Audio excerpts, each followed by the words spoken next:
그럼 저는 축복을 받고 싶습니다. 여러분들은 어떠세요? 다들 축복을 받고 싶죠?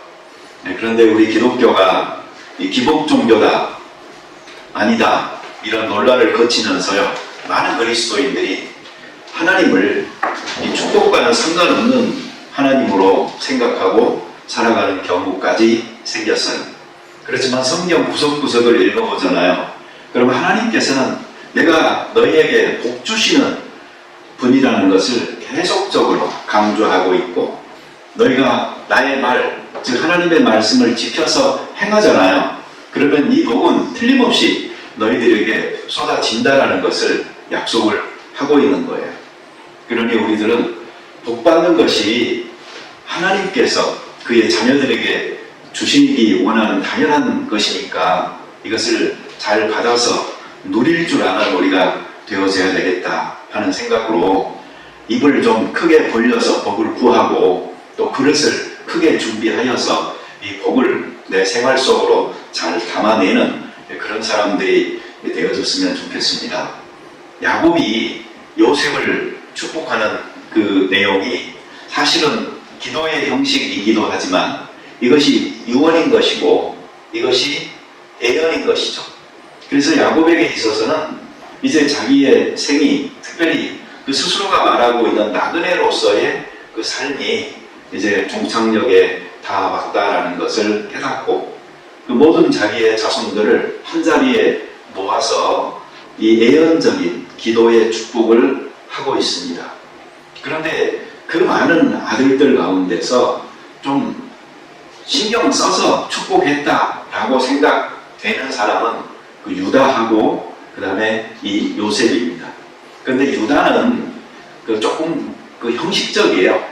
너의 후손 가운데서 이제 그 메시아가 날 것이다라는 그것 때문에 조금 분량을 할애를 했고, 그리고 야곱의 입장에서 정말 자기 전심을 기울여서 축복을 한 사람은 이 요셉인 것입니다. 그래서 사람들이 그 야곱의 축복이라는 노래를 만들면서도 야곱이 요셉에게 했던 그 축복의 내용을 가지고 그 노래를 만들었다, 이런 생각이 듭니다. 제 생각에는 이걸 오늘 설교를 다 하려고 했었거든요.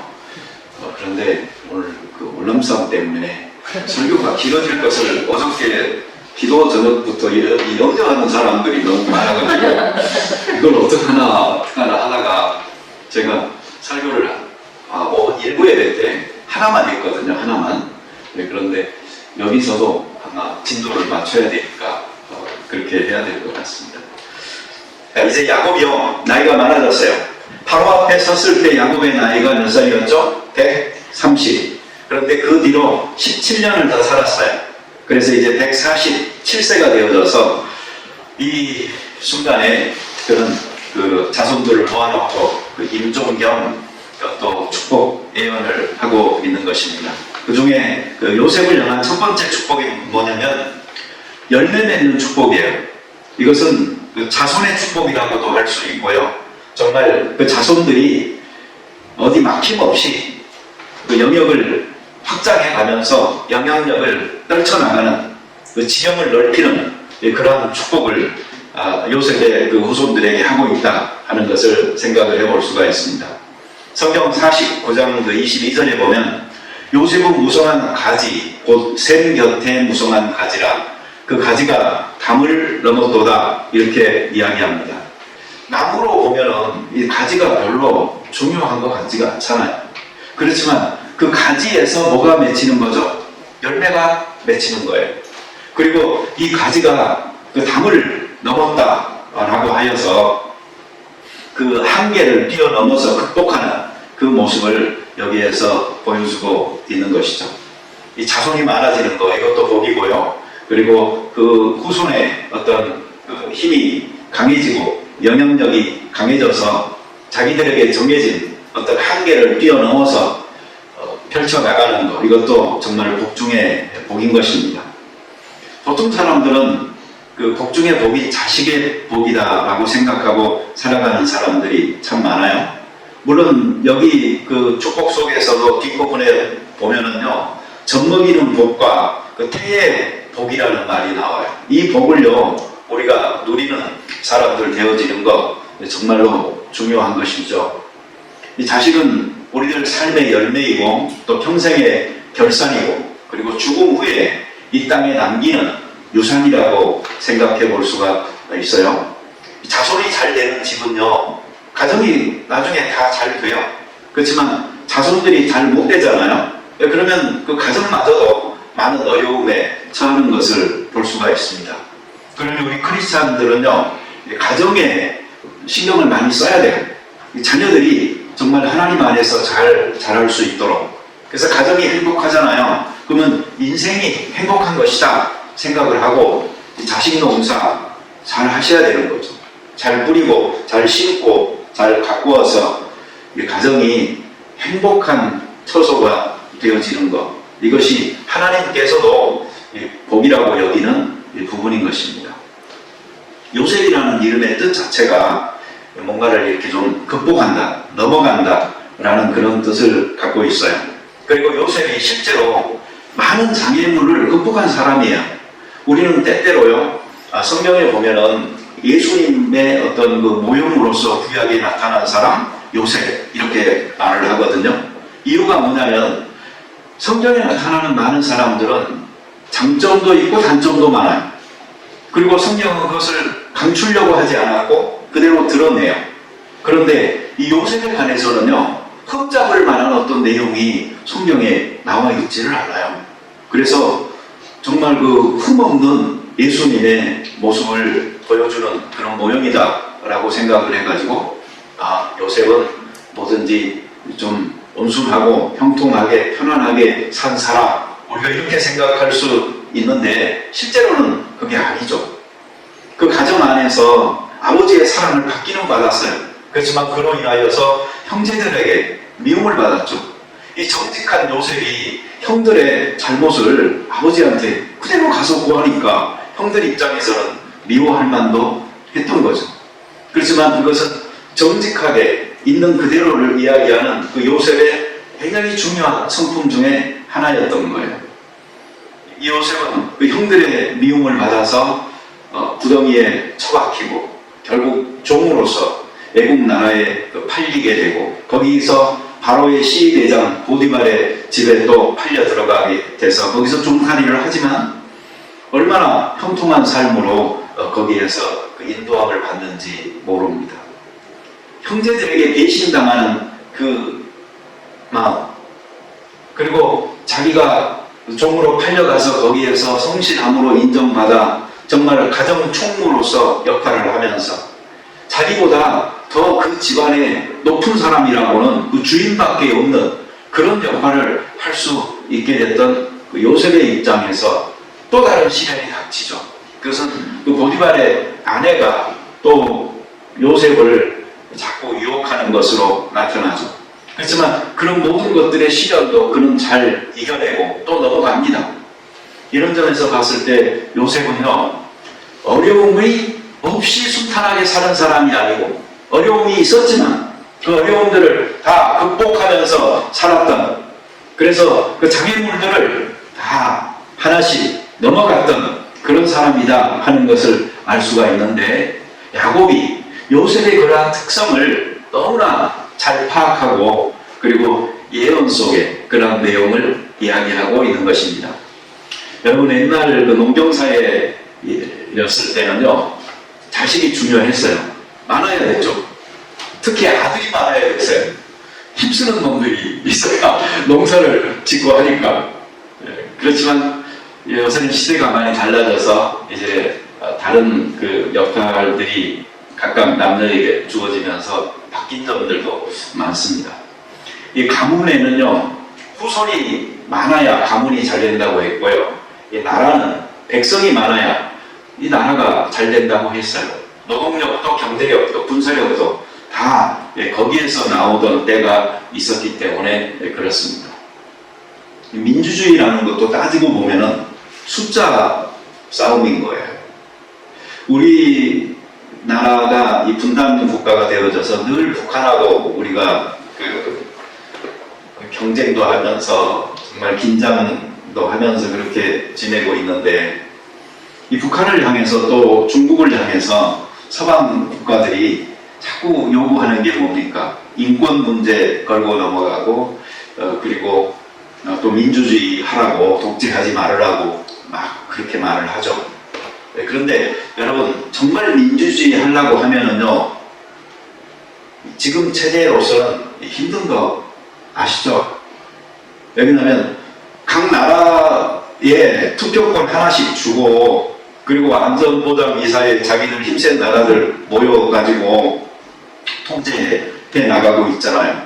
그런데 만약에 전 세계 모든 국민 한 사람 한 사람에게 동등한 투표권을 주고 한번 나라 인구 비율별로 그 영향력을 발휘하게끔 해보세요. 그러면 완전히 달라집니다. 이 중국이나 인도나 뭐 브라질이나 뭐 인도네시아나 이런 인구 많은 나라들이 목소리가 커진 세상이라고 하잖아요. 예, 그러면 지금하고는 많이 또 다른 세계가 될 거라고 생각을 합니다. 한국이 인구 전력이라고 해서 이 걱정을 많이 하는데, 이거 사실 잘 극복해야 됩니다. 안 그러면 우리가 선진국들이 걸어갔던 길을 그냥 걸어갈 수밖에 없습니다. 선진국들이 살만하고 또 자기 삶이 중요하다, 자기 권리 찾아야 되고 하는 가치들이 높아지면서 다 당면한 게 자식들 적게 낳는 거잖아요. 그런데 한국이 그대로 뒤따라가고 있어서 걱정해. 그러다 보니까 노동력 부족하고 결국은 이민으로 개방하고 똑같은 그런 그 체제를 한국이 선진국으로 가면서 걸어가는 그런 그 현상들이 나타나고 있는 거예요. 하나님께서는요, 이 세상을 지으시고 이 땅이 하나님의 형상을 가진 사람들로 가득히 차기를 원하셨어요. 그래서 그들을 축복하셨고 번성하여 충만하라고 그렇게 하셨던 겁니다. 우리 가정들도 가능하면 좀 충만하시기를 바랍니다. 생산하실 수 있는 분들은 많이 생산하시고 또 아이들 잘 키우셔서 그 가정들이 다들 행복하셔야 돼요. 여기 이 축복 속에 보면은요, 셈이 나옵니다. 셈은 굉장히 중요한 것입니다. 여러분, 동물원에 안 들면 가요, 딴 데로. 지 살 곳 찾아서. 그렇지만 식물은 어때요? 그냥 처음에 씨 뿌려진 곳에서 죽거나 사나 거기서 커야 되는 거예요. 우리 자식들이 어떻게 보면은요, 그런 거예요, 지금. 식물처럼 우리 가정 안에 그냥 태어난 거고요. 다른 데로 못 옮기고요. 여기서 뿌리 내리고 어찌됐든 그 살아야 되는 그 식물과 같은 존재들이에요. 그런데 우리는 부모로서 뭘 하죠? 그 생물의 역할을 하는 거예요. 모든 그 생명에 필요한 것들을 그들에게 공급하여서 그들이 무성한 가지로 이렇게 잘 자라나기를 바라는 그 축복의 소스요, 통로가 바로 우리 부모들인 거죠. 그리고 여기 보면은 담장이 나와요. 이 담장은 이 두 가지 역할을 크게 합니다. 첫째로는 보호하는 역할을 할 수가 있어요. 우리는 우리의 자녀들이 아직 어렸을 때는요, 담장의 역할을 해줘야 돼요. 그래서 외부의 위험도 없도록, 또 아이들이 그 내부 안에서 자기들의 활동 공간을 삼고 안전하게 잘 클 수 있도록 보호를 해줘야 되죠. 자, 그런데 이게 이제 문제가 될 시점이 있어요. 가지가 담장을 넘고자 하거든요. 예, 그런데도 부모가 만약에 그 담장을 넘을 시기를 잘 못 판단해서요, 못 넘어가게 담장을 계속 높이 쌓잖아요. 예, 그러면 안 되는 거예요. 아이들이 이 담장 안에 있어야 될 때인지 아니면 담장 밖으로 나가야 될 때인지를 그걸 부모가 잘 판단을 해서 그 담의 높이를 조정을 해줘야 돼요.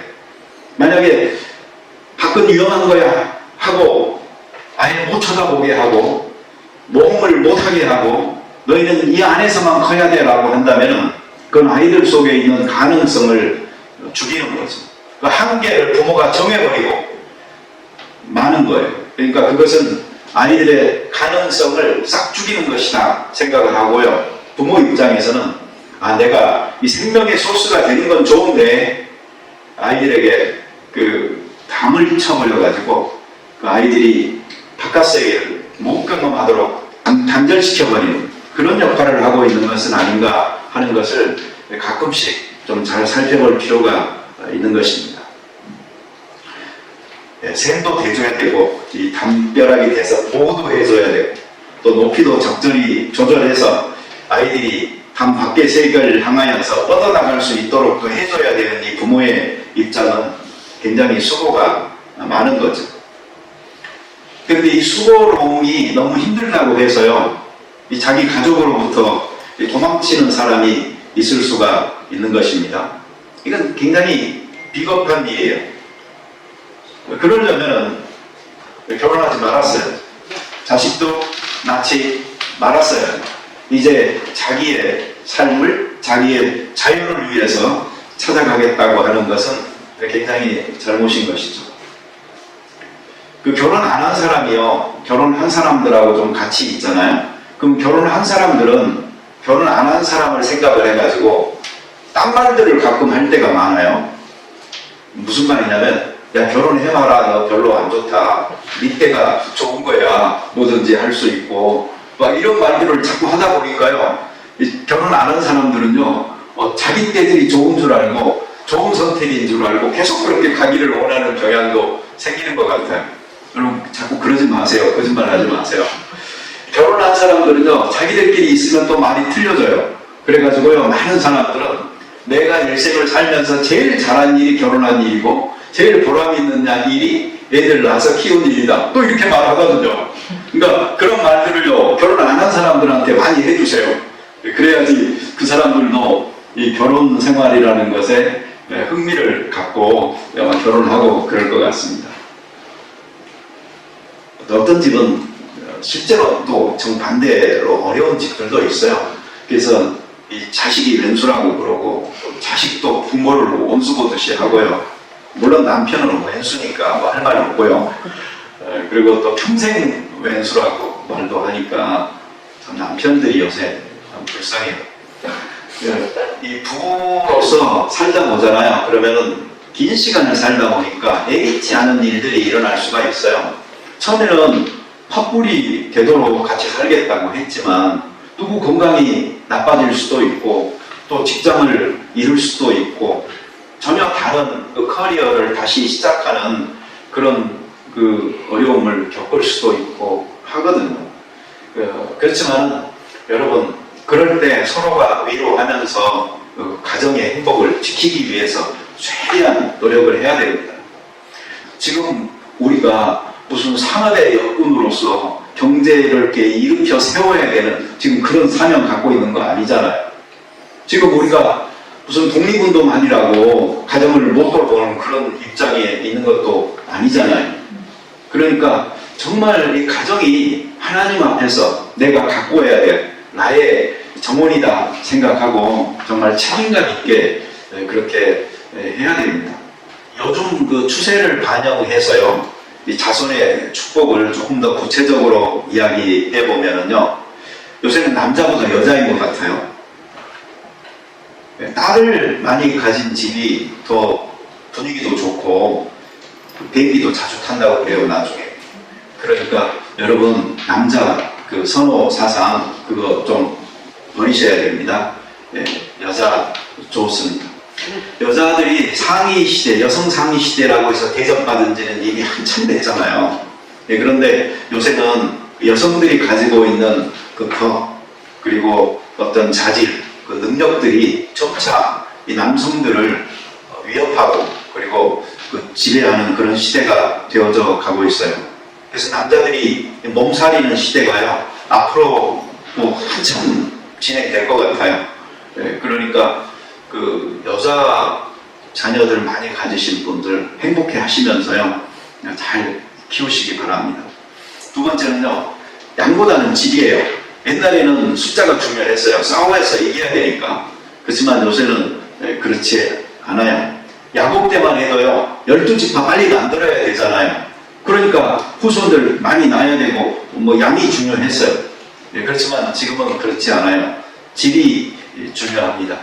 많이 낳으려고 하기보다는요, 정말 낳은 자식을 좋은 자식으로 잘 키워나가 이거 열심히 잘 하셔야 됩니다. 그 남자들이 생활 능력도 없으면서 애만 자꾸 낳자고 하면요, 여자들한테 내가 공장인 줄 알아? 이런 말 들을 수밖에 없는 시대가 요즘 시대입니다. 세 번째로요, 능력보다는 인성이 굉장히 중요한 시대입니다. 능력이 중요한 시대는 어떤 시대냐면요, 양육강식의 시대, 승자 독식이 판치는 시대예요. 경쟁에서 살아남아야 되니까 능력이 중요했어요. 그렇지만 요즘 봐보세요. 다 먹고 살아요. 자기가 그냥 좋아하는 거 하면서도 생활할 수가 있어요. 이런 시대인데 무슨 자꾸 능력 중요해가지고 공부하는 식으로 애들을 밀어붙이다 보면은 그 인성 부분이 너무나 그 미약하게 크는 경우가 있습니다. 여러분 옛날부터 그 지덕체라는 말을 많이 했잖아요. 굉장히 소중한 가치들이에요. 그런데 여기에 영이라는 하나만 더 붙이잖아요. 그러면 너무나 완벽해져요. 누가복음 2장 52절에 보면은 예수님께서 그 지혜와 키가 자라가며 하나님과 사람에게 더욱 사랑스러워 가시더라 하는 말이 나오거든요. 예수님의 성장하는 모습이 너무나 완벽하게 잘 그려져 있어요. 몸이 자랐어요. 그리고 지혜가 자랐어요. 이 몸과 정신이 일체가 되어져서 성장하고 있는 거죠. 그리고 하나님 앞에도 사랑스러워 가시고 사람 앞에도 사랑스러워 갔어요. 사회적인 성장과 영적인 성장이 동시에 일어나서 어느 것 하나 찌그러짐 없이 온전하게 성장하고 있는 모습을 보게 됩니다. 여러분, 이 성경의 이 관찰 너무 놀랍지 않아요? 이때가 BC 4년 예수님이 탄생하신 해로 우리가 보통 생각을 하고 있는데, 그때는요 한국의 역사를 보잖아요. 그러면 뭐 신라, 고구려, 백제 생긴 지가 전부 다 막 40년, 20년 막 이럴 때밖에 안 된 때였거든요. 그 옛날에 이 놀라운 지덕체 플러스 영의 그 교육 철학이나 정신으로 이 예수님의 성장을 이야기하고 있다는 것은 정말 놀라운 겁니다. 우리의 아이들이 키가 크면서 지혜가 자라도록, 그리고 사람 앞에서 사랑스럽고 하나님 앞에서 사랑스럽게 잘 커갈 수 있도록, 그래서 내 가정이 행복한 가정, 복받은 가정 되어지는 것, 이것이 오늘날 하나님께서 우리들 가정 가진 책임을 갖고 있는 사람들에게 요구하는 바인 것입니다. 믿음도요, 이 가정의 소중함의 가치를 확인할 수는 없어요. 우리 이제는 이단 뭐 이런 걸 한국 같은 데서 너무 자주 뉴스로 접하다 보니까 알잖아요. 그런데 현혹되어지면 가정이 파괴된다. 뭐 자녀들을 버려두고 뭐 어디로 가출했다. 뭐 이런 말들 우리가 많이 듣잖아요. 그런데 이게 어느 정도 교육이 됐을 만하다 싶은데도 가끔씩 이런 사건이 터지는 이유가 뭘까요? 뭔가 하나님을 위해서 일한다라는 그 어떤 신성한 가치 때문에 가정이라는 가치를 쉽게 버려버리는 거예요. 그러나 하나님께서는 우리를 가정을 통하여 축복하신 분이지, 가정의 행복을 접어도 또는 그 우선권을 포기하면서 자기를 섬기라고 요구하시는 그런 하나님은 아닌 것입니다. 꼭 어떤 잘못된 이단 이런 데가 아니라고 할지라도요, 이 어디에서 이런 그 현상이 또 생기냐면은 이 영혼 구원 또는 교회의 그 성장 이런 데에 너무 강조점을 두고서 사람들에게 헌신을 요구하는 교회들에서 또 이 가정을 소홀히 하고 하는 사람들이 생겨나기가 쉬워요.